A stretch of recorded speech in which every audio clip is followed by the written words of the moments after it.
The Zamafara State government has announced new measures to stop terrorists from attacking and kidnapping residents. The state's Commissioner for Information, Ibrahim Magaji Duzara, said the state would now allow individuals wishing to acquire guns to do so in order to defend themselves.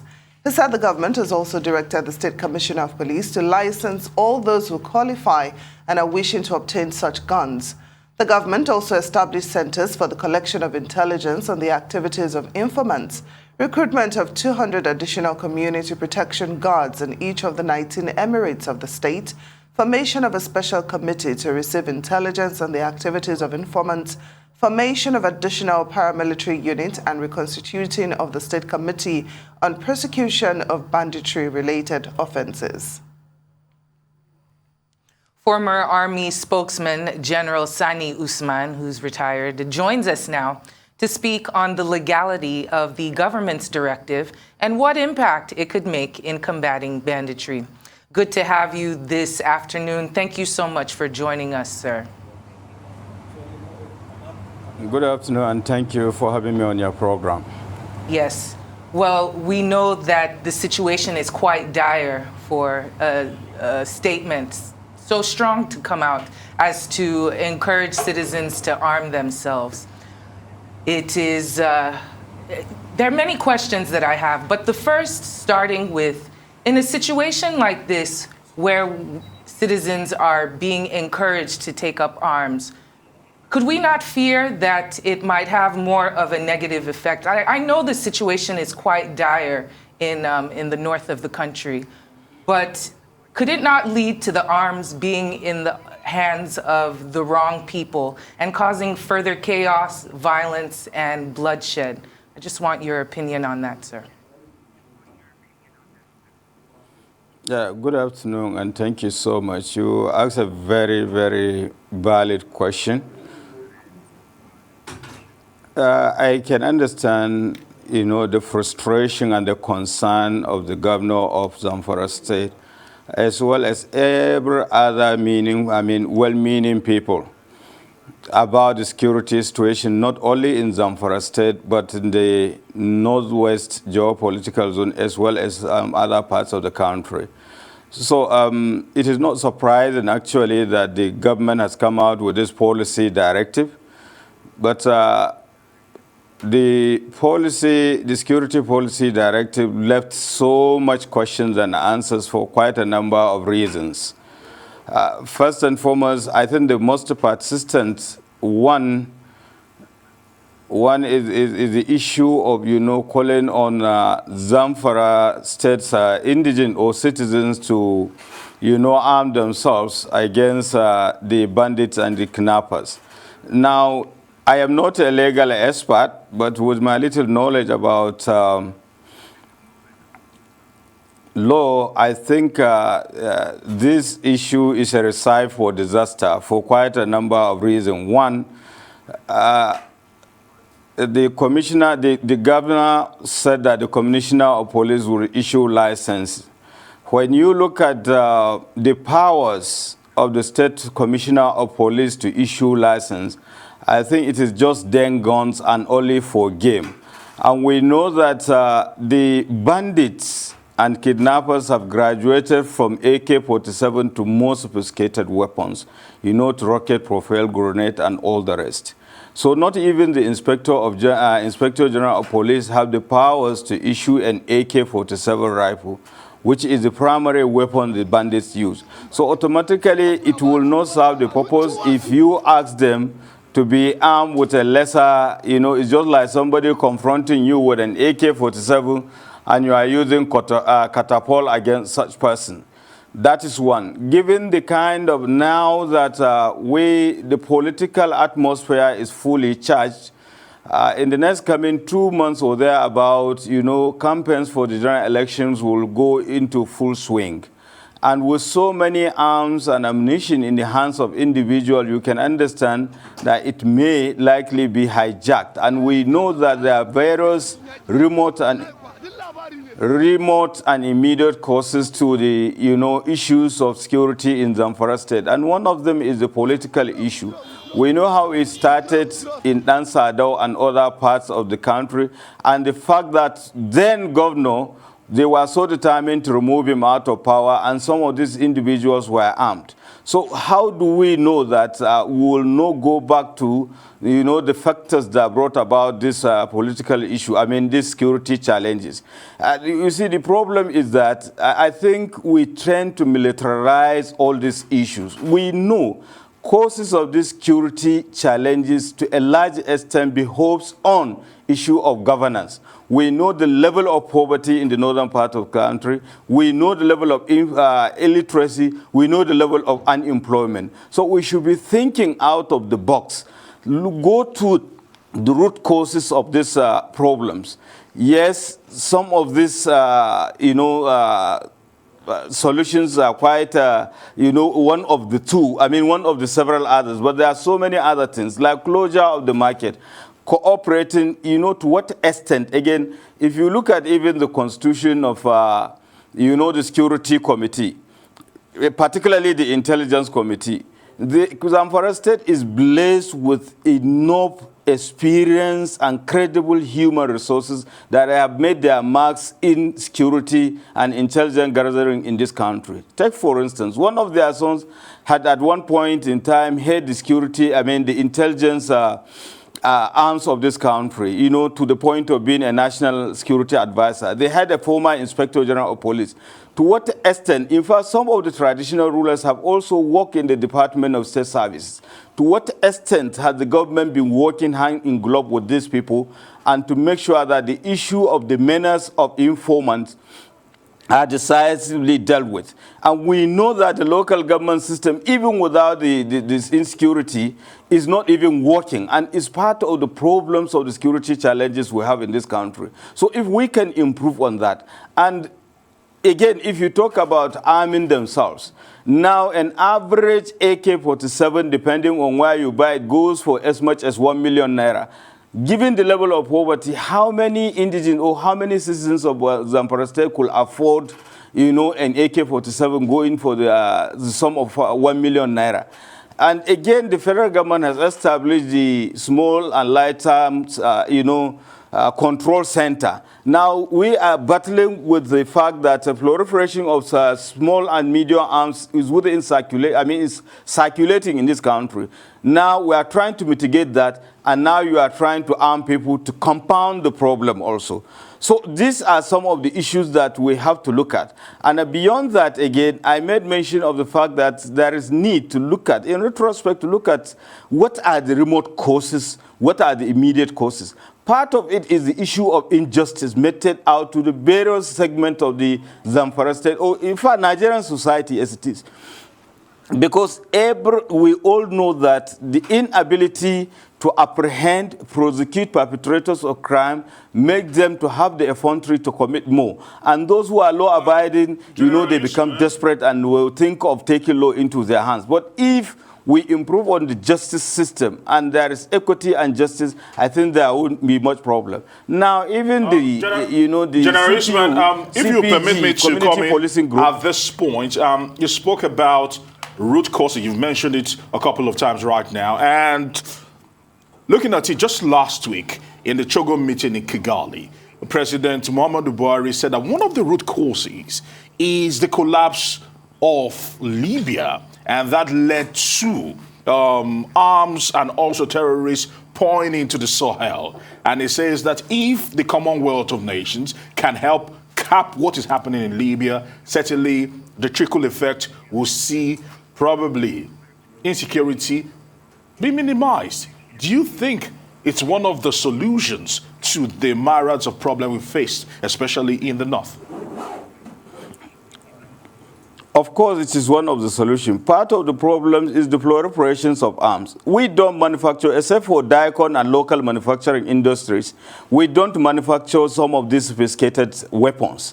So they came from outside. We know the conflicts in Mali and Libya contributed enormously to the proliferation of small and medium arms, in fact, sophisticated weapons into this country.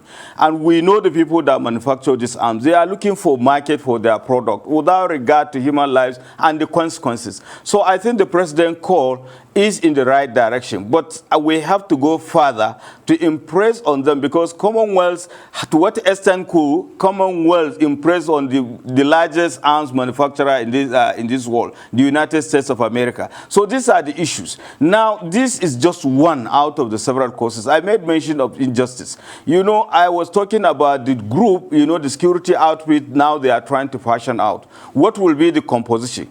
And you know, some of this attacks in Zamafara State, more or less some of them are reprisal attacks between the Hausas and the Fulani. And if you go to Dansado, they would have told you, initially it is the normal hardest farmers conflict that escalated to what you have now, simply because the inability to settle some of this injustice meted out to the victims, either the farmers themselves or the herders themselves. You know, they started to have resort to vigilante. Vigilante started attacking the herdsmen with impunity, you know, and this infiltrated them to the point of, you know, taking up arms. Now, we know that the average Hausaman would gladly be part of the the group, and an average Fulani man will hardly be in it. So to what extent will you ensure equity or representation in terms of the composition of the components group, that will make up that vigilante, so to speak? So now the issue of, you know, porous borders, I made mention of constructive engagement with our neighboring countries. Sometimes they turn a blind eye to what is coming into this country, given the fact that we have, you know, most of our borders are porous. They will allow them to come into their country on the understanding that they will not upload those weapons within the country. They will rather take it elsewhere. So more or less it's kind of transit. So we have to engage them also. Beyond that, you know, the international community has a great role to play, you know, in controlling the proliferation of this arms by making sure there is peace and stability in those countries mentioned. Let's even look at the issue of, you know, the ongoing Russian-Ukrainian, you know, conflicts. Now, everybody is thinking, all the component international communities were thinking of arming Ukraine, you know, to ward off the aggression by Russia. But there is hardly talk about, you know, mitigating the conflicts by talking to the warring factions. But, you know, life goes on. To them, those people manufacturing these arms and ammunition is just another market. They don't care about human lives and the human suffering that occur. So it is good that we impress on the international community to prevail on these people, to see to what extent these conflicts can be mitigated. You know, let there be peace, and the proliferation of medium or small or sophisticated weapons should be minimized, especially to this part of the world. So it is very important that we should also engage them. But beyond engaging them, we should also engage our neighbor. But right now, here at home, there are so many things that need to be done, especially in relation to what I had mentioned about Zamfara, you know, state government's security directives, you know, people arming themselves, forming group, intelligence, and all the rest. Now, even the issue of informants that they are talking about, you see, the idle man is the devil's workshop. We know that there is so much unemployment, and we have almost 65% of the total population of this country are youth. To what extent have we, you know, integrated or, you know, engage our youth so that they can imbibe those value systems and they will be they will be engaged into meaningful endeavors. General So the Usman, criminal elements, they realize they are feeling a vacuum. General Usman, please allow me to interrupt you for a brief moment. This directive by the Zamafara State government seems to suggest that the government has lost faith in Nigeria's security system. They do not believe that the Nigerian Army, the police, and other security agencies can safeguard the lives of people anymore, which is why they're calling on the people to defend themselves. Now, in that kind of situation, how should the federal government react? How do they boost the nation's security apparatus so that indeed they can tackle all these bandits, terrorists, and what have you? Well, I'm coming to that before you preempt me, because I was talking about, you know, having talked about the international, I was making reference to Zamafara State government. And Thankfully, I had the interview granted by the State Commissioner for Information, my good friend Ibrahim Dosara. And it is, by any way, this policy directive does not mean that they have lost confidence in the security architecture. And I know that the military and the other security outfits are doing marvelous job under the auspices of Operation Hadarin Daji. As a matter of fact, they have embarked on, clearance operations. I know they have their own challenges, and they have requested for certain equipment. Take, for instance, drones that have better capacity and that can also strike. So the issue of using technology should also come into play. Then, issue of, the federal government. Really, I had made reference to the issuance of even arms licenses. Powers of the State Commissioner of Police, powers of the Inspector General of Police, and that of the President Commander-in-Chief. So I'm wondering actually whether the state government, before coming out with this policy directive, whether they have had constructive engagement with the federal government of Nigeria, because there are certain issues that actually it is the responsibility of the federal government. Take, for instance, the issuance of arms. Such caliber of arms are only issued by the directive of the President Commander-in-Chief. So these are the issues. And we know that they have the terrorists and bandits have graduated beyond the AK-47. So you see the issue, that is why I made mention of the fact that there are so many answers than, there are so many questions and answers as regards to this issue. Unless maybe the state government has clarified, and I'm so sure the federal government will also come up with a policy directive, in respect of this issue. Yes. But that be it what it may, the whole issue of security challenges in this country, not just necessarily Zamfara State, it's a collective responsibility. Agreed, there are some people that are statutorily responsible, for the safeguard of lives and properties in this country. But every citizen has to be carried on board because everybody has a role to play. To what extent he or she the role that he or she should play, I think, is dependent. But that is, the whole idea is that if we have more enlightened, more educated, more employed people, we have less of security challenges. Or even if we have them, they will be manageable. Because the level of security education, the level of illiteracy, to a large extent play a role in the security challenges that we are having. And I was talking about the informants themselves. I made mention of the fact that the local government system has virtually almost collapsed. They are only existing in issuance of indigence form for those people who want to join the police, the armed forces, or other establishment. But beyond that, the roles of the local government have been usurped for whatever reason by the state government. Now, whatever that needs to be done by the local government is now lumped on the state government and the federal government. And, this is a big load onto themselves. And that is why the little issues, these bandits and these kidnappers you are seeing, they are taking advantage of these vulnerabilities, by engaging these youth. They are giving them soft loans, to buy motorcycle, to buy a tricycle, to set up chemists, to set up, basic means of livelihood, which, had it been that we constructively engaged this, they would have had a loan scheme, would have improved on the agricultural loan, for instance, to what extent, again, the employment opportunities are there, and to what extent have we improved our educational system so that everybody will be educated enough to understand the importance of contributing, the importance of, being part of a collective society to contribute in the security architecture. So these are the issues. Yes. We know, again, a lot of people have, been affected one way or the other by these conflicts, and no justice has seemed to be done. Have you? And I know that there were so many commissions, particularly that of MD Abubakar. I apologize for interrupting. Yes, please. It's, we have short amount of time and we have so many questions to ask you about, especially with your wealth of experience in the Army. We know that the Nigerian government has spent over 2 trillion naira on this whole counterinsurgency situation for a couple of years.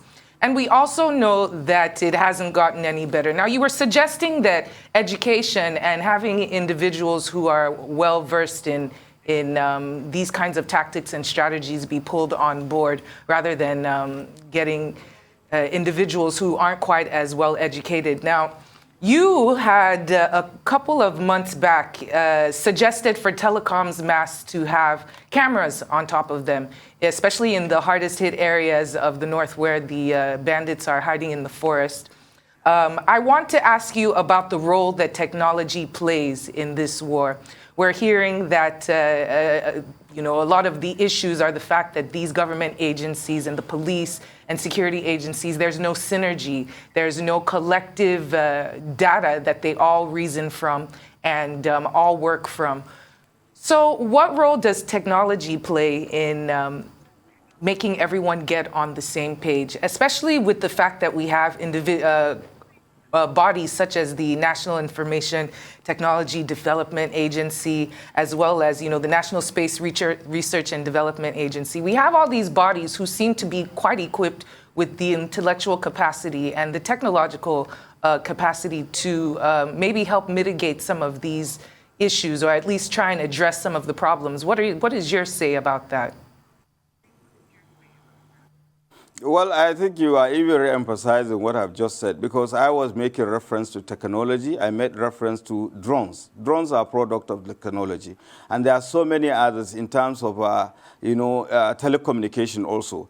And of course, just like you rightly observed, there is need for, synergy of efforts between those, among those who are statutorily responsible for the security in this country. You made mention of NIGDA. NIGDA is just one out of several others. At what extent, even the criminal justice system. Let's look at the policing system and the correctional services. What is the level of relationship? Who is doing the coordination? And it is now we are just looking at Zamafara State. But what is the relationship between Zamafara State government and that of the federal government and the local government system? And what is the relationship among the components of the security agencies? And I know that the military is carrying out joint operations involving the, the armed forces and, of course, police and other security agencies. But is it enough? Do we need to improve on it? Or, again, do we have the technology to deal with these issues that we have?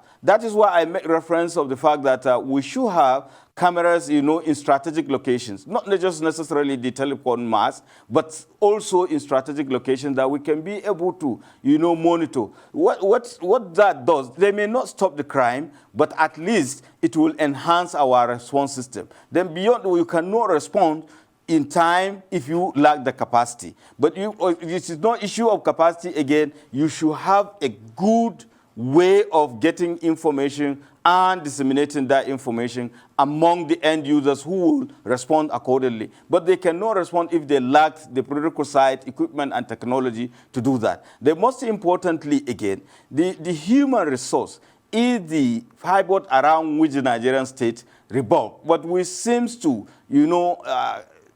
not taking advantage of the abundant talent that we have. Beyond the government, there are private individuals and, establishments that could also add value to these security challenges. To what extent have we integrated them into the security architecture of this country? So the issue of technology, honestly, is quite important. We need to, invest heavily. And the amount you are making, had it been that you can imagine if we invested in the development of human resource in this country, we could have gone far than this. And, it may not look as if the counterinsurgency and counterterrorism is not, yielding the right dividends. If you look at the issue in the Northeast, Boko Haram seems not to be almost in existence anymore because of the concerted effort of the military and the security agencies. So if we can, and of course the military, it is not just the military might. Now they have come out with the non-kinetic aspect of the counter-terrorism effort. So we expect that also to be also employed in dealing with the issue of security challenges in the Northwest and other parts of the country. But it may not necessarily be in the way that people will think of quick impact projects and all the rest. A constructive engagement is part of the non-kinetic effort. How do I mean? Look at even the information management system. Look at the relationship among the components of the Nigerian society. What is the relationship of an average citizen and the government? If you permit me, because of time, I just want to find out from you, because we've had this discussion This has been a running discussion for the last 7 years, and it seems we keep moving around in circles, and the solutions are out there. Some say that there is no political will to actually fight insecurity in Nigeria to the letter. Some say that probably community policing might be the way out, and we've not seen any of that come to fruition. For you, if we want to end or probably mitigate these problems, in a short sentence, what do we really need to do? Because we can open a whole textbook, and yet, if nothing is done, we're still back to square one.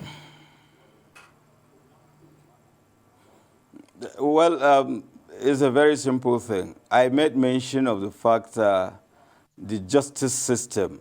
You know, a lot of people have been affected one way or the other, but the issue is that have we been fair, you know, to the victims?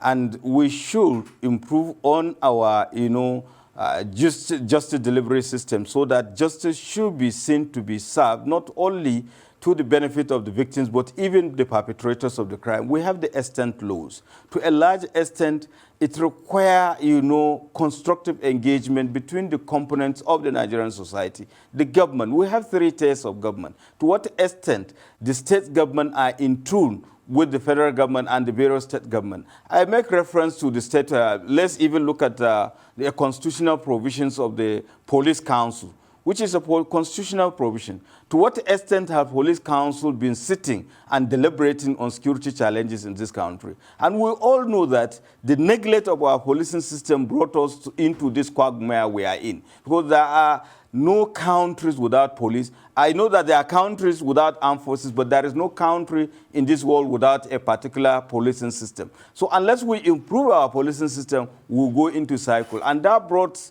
me to the issue of community policing. If you look at the principles of community policing, it's supposed to be, you know, problem solving, community participation, and intelligence driven.